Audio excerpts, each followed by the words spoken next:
This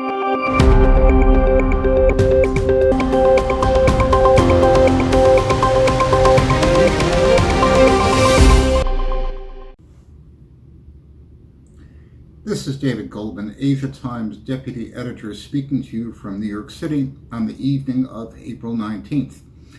The worst performing currencies in the emerging market universe of late have been the Turkish lira and the Indian rupee. And this is not an accident.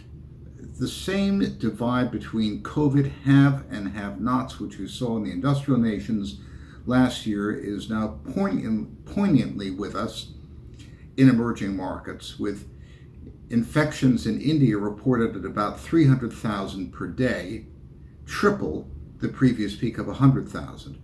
In fact, as the chart shows, it was Turkey where the pandemic first resurged in emerging markets during 2021, followed closely by India.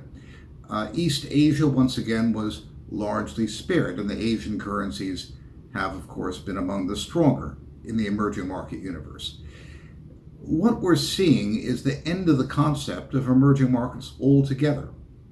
When's the last time you heard the term BRIC, the acronym coined by a Goldman Sachs economist to include Brazil, Russia, India, and China in one group?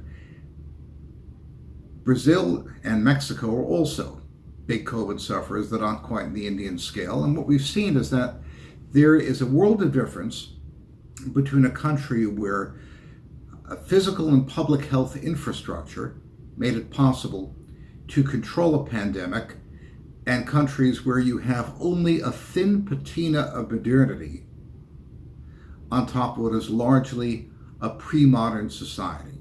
Although Turkey and China have per capita GDP, both of roughly about $10,000 a year, there's a world of difference between them.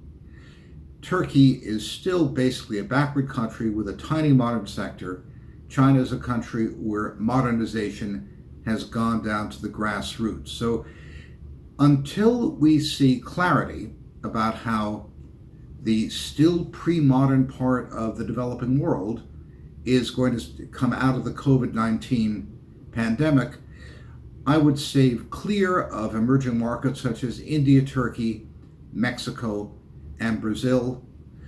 China, of course, has had its issues due to deleveraging, but the China market is still one of the best priced in the world and best poised for long-term growth. This is David Goldman, Asia Times Deputy Editor. Good evening.